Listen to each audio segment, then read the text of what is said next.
Good afternoon. Your Honorable, should I say that? Addressing the members of Parliament.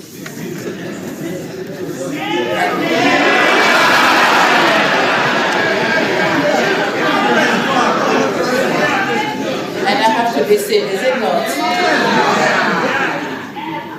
not? Okay, great. Right Honorable Malungo Chisangano, First Deputy Speaker. Right Honorable Moses Moyo, Second Deputy Speaker. Honorable Ministers and Deputy Ministers here present. Honorable Members of Parliament. Mr. Roy Ngulube, Clerk of the National Assembly. Dignitaries here present, invited guests, ladies and gentlemen. On behalf of the government and the people of the United Republic of Tanzania, I thank you for this honor to address the National Assembly. Thank you. Madam Deputy Speaker, at the outset, I wish to convey my deepest condolences to the Speaker and yourselves, members of Parliament, to all members of this House and the people of Zambia, for the passing of an Honorable Amusa Mwanamwabwa, excuse my pronunciation, former Speaker of Zambia National Assembly and one of great sons of this land. He was a frequent visitor to Tanzania and made many good friends there. Our hearts go out to his family. May the Lord grant them the fortitude to bear this loss. We pray that his soul rest in eternal peace. I'm here in Zambia at the invitation of His Excellency President Hakainde Hichilema. My stay in Zambia has been remarkable, and the hospitality has been exceptional. I cautioned my President Hichilema that with this kind of treatment, I might be knocking the doors in Zambia now and then.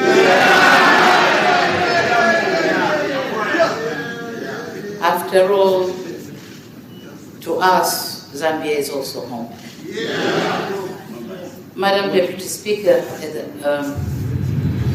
I'd like to congratulate all the honorable members of this House for being entrusted to be the voices of the Zambian people. In my career, I had the honor to represent constituencies, first in the House of Representatives of Zanzibar, and later in the Parliament of the United Republic of Tanzania. It is a special privilege and responsibility, and one which is also of key importance in the relations between our two countries. This is a point I'll return to before I conclude. For now, it will be remiss of me if I didn't salute you, Madam Deputy Speaker, for being the Madam Speaker for that matter, for being the first female speaker in the history of Zambia. My election to the speakership is testament of her commitment and dedication to the public service and the confidence her peers have in her leadership. But let me add this. These attributes have also been recognized in the region and beyond. Just this September, you are awarded by your global peers the distinguished title of the Commonwealth Parliamentarian of the Year 2023. As such, we also commend you for the remarkable job you are. Tuko na Alikiba ameshuka kwenye stage na ameua sana kwa sababu amefanya ngoma back to back. Mzangu hongera sana. Asante. Mimi nimependa sana ulivyokuwa unaimba bila kusimamisha, yani mwanzo mwisho. Watu wamekuja kuenjoy kaka, unafanyaje sasa? Nimewapa back to back. Fululizo, jana umepiga show, leo umepiga show. Yeah. Who have addressed this august house. I am humbled. Madam Deputy Speaker, honorable members, distinguished guests, the relations between our two countries was solidified by the late Mwalimu Julius Nyerere and Ngwazi Dr. Kenneth Kaunda, our founding fathers. Their closeness made us understand the close ties we share with the Zambian people. In Tanzania, we adore President Kaunda, so much so that we got carried away with his style and attire, which left a lasting impression in the form of Kaunda suit. Today, the Kaunda suit is an official dress in Tanzania and recognized as so even by our parliament. To us, the style and attire meant many things. It conveyed pride in our freedom, it spoke to our working class roots and our ties to the soil, and it spoke to our solidarity in managing our affairs. In solidarity, these two leaders also led our countries in the fight for liberation of Southern Africa. This is a legacy and noble heritage that we should endeavor to protect. I'm happy to note that the closeness and bonds between our two countries have endured. Across our borders, the links between our countries have grown in many respects. On land, we are linked by the Tanzam Highway and by the Tazara Railway. Underground, we are linked by the Tazama oil pipeline. Above the surface, we are linked in two respects: the power transmission lines linking East African Power Pool and the Southern African Power Pool, and also by air Tanzania passenger planes, and soon cargo flights. With all this in mind, going forward, I can only say, Tiende pamoja. Ujamaa. Madam Deputy Speaker, globally, the COVID-19 pandemic and the world insecurity impacted growth prospects, disrupted supply chains, and increased inflation risks, with sharp rises in oil and food prices. As a result, our countries have had to respond to these global developments. I wish to note the commendable and bold reforms and measures President HH has embarked on. These responses by our countries require steadfast support from the people. In addition, tackling these challenges also requires cooperation and partnership between friends. This was the spirit of my discussion with my brother, President Ichilema. We resolved to work together in response of these challenges. I've therefore come to Zambia to cement our intention to work together with Zambia for a brighter future. If I can sum up, my main message on this visit, it would be cementing economic solidarity. Madam Deputy Speaker, the historic Tazara Railway can bring tremendous prosperity if utilized fully. When fully operational, Tazara can carry 5 million metric tons of cargo. However, last year records indicate that the railway only used 4% of its capacity to carry 210,000 metric tons. Clearly, more work needs to be done to utilize Tazara's full capacity. On the other hand, the Tazara's capacity to carry 3 million people per year is dwarfed by the reality that even at its peak, a maximum of 564,000 people were carried.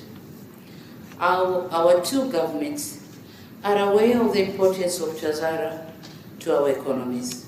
Joint efforts will be required to resolve the challenges Tazara faces. Joint initiatives will also be needed to facilitate leasing and mobilization of resources for innovations. The same holds for Tanzania-Zambia Mafuta pipeline, Tazama. Expanding Tazama pipeline is key for Zambia's energy security, and we commit to doing so jointly. We will factor in all necessary considerations including environmental and security ones, among others. As for the Tanzania-Zambia highway, Tanzam, linking our two countries, has some patches that need major upgrades. Tanzania is ready to embark on joint resources mobilization efforts with Zambia to finance upgrades of this important infrastructure to further facilitate trade and reduce trade costs. Madam Deputy Speaker, parliamentarians play a key role in fostering bilateral relations. The good intents of our two governments require solid backing of our respective parliaments if they are to bring about the intended outcomes. Members of Parliament represent the people and engage in debates about government plans, budgets, and programs. These plans require political backing or funding, which means parliamentary approval is crucial. If MPs are unconvinced or politicize these plans, it hampers progress, impacting both Tanzanians and Zambians. The feedback we are getting from the people living along our shared border is that the existing legal framework could be friendlier to business and trade if we do not politicize these frameworks. As such, when our governments present informed and outward-looking proposals to address these non-tariff barriers raised by our people, will come here to seek your support to solve these impediments. In the same vein, Madam Deputy Speaker, in the near future, our bilateral initiatives may result in renovating existing shared infrastructure or constructing the new one or the new projects. These projects will certainly pass through your respective constituencies. As members of Parliament, your role is key to ensuring that these projects materialize. Your role is also important to get the community support to better guarantee the sustainability of these infrastructure projects. It is for these reasons that this House plays a key role in our relations. Madam Deputy Speaker, the volume of trade between Tanzania and Zambia and goods from Dar es Salaam transiting Zambia is increasing considerably, given the potential for further trade growth between our countries. We made deliberate efforts to increase efficiency at the Dar es Salaam port. First, we designated an area of Kuala dry port, and my government has allocated 20 hectares of land for consignment destined for Zambia. The dry port will facilitate longer pre-storage periods up to 45 days from the current 15 days at Dar es Salaam port. Second, we developed the Tanzania electronic single window system that will enhance efficiency in processing documentation. Third, we are finalizing review of our port tariff book that will set an ecosystem of charging wharfage by $3 United States per tonnage or cubic meter. Madam Deputy Speaker, in addition to these efforts, just recently, we entered into agreement with the Dubai port company to operate a part of our Dar es Salaam port. As such, we expected to see more transformative changes in terms of improved efficiency, reduced ship turnaround times, reduced CIF costs, and overall lowering of the cost for users of the port. This is an opportunity for our Zambian brothers and sisters. I hope you will not miss in action. Madam Deputy Speaker, Tunduma-Nakonde border is a crucial border for trade between Tanzania and Zambia. During our discussion, President Hichilema and myself set in motion measures to address bottlenecks that exist in the movement of goods and people along the border. As we discussed, removing bureaucratic impediments is necessary for the two countries to enjoy the benefits of trade.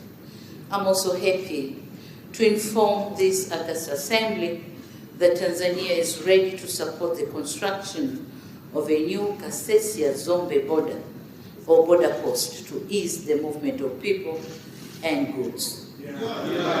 Additionally, I want to assure you that Tanzania is prepared to further facilitate the free movement of people between our two countries by extending the visa-free entry period from the 90 days to 180 days. Madam Deputy Speaker, as I wind up, it is evident that our government have done a lot of work in fostering trade between our two countries. However, like many of us, I believe there's still much to be done to make our economic potential match our political relations. Earlier on, I mentioned the important role of this Parliament in fostering the relations between our two countries. Here, I wish to make appeal to the honorable members of this August Assembly. To the honorable members of this Assembly, I call upon you to transmit my message of solidarity to the brotherly people of Zambia and our rally to them saying Tiende Pamoja. Yeah. I call on you to transmit my invitation to Zambians to trade with Tanzania and to give them this message of the transformations underway in Tanzania to ease movements of further facilitate trade. I call on you to continue to voice the concerns of challenges of Zambians trading in Tanzania and to bring their concerns to us so that our two governments can swiftly table discussion and address any concerns. I call on you, honorable members, to continue to urge the people of Zambia to support the various joint projects being undertaken for further link of our countries. In doing so, it is important to impress upon them that these are their projects, done for their benefits, and they have role in protecting them. I call on you to support the various initiatives being undertaken to promote trade and investment between our two countries, including by passing the necessary legislation to support these projects, most notably the Tanzania-Zambia Railway Act. I call on you to enhance cooperation with your peers in the National Assembly of Tanzania, including undertaking extent visits in areas of mutual interest. And I was proposing to Madam Deputy Speaker that the next trip you should visit Zanzibar, the other part of Tanzania. Yeah. Lastly, I call on you, honorable members, to continue bringing our two countries and people even closer together. Madam Deputy Speaker, I want to assure you, Tanzania will continue to play its role in fostering and facilitating regional prosperity, peace and stability. I strongly believe through these intentions and noble and deliberate actions, we can honor the legacy of our forefathers. We will continue to show solidarity and not shy away from our responsibility to foster common understanding and collaboration between our two people and countries. It is a legacy that we are proud of, and it is a legacy that is also shared with the people of Zambia. I assure you of my unwavering commitment and that of the government of the United Republic of Tanzania to continue working closely with His Excellency President Hakainde Hichilema and the government of the Republic of Zambia for the mutual benefit of our peoples. I wish to impress upon you that my presence here today is in the esteemed August House, and my engagement with the honorable members speaks volume about this very commitment. May God bless Tanzania and Zambia. May God bless Africa. Asante sana, zikomo kwa mbele.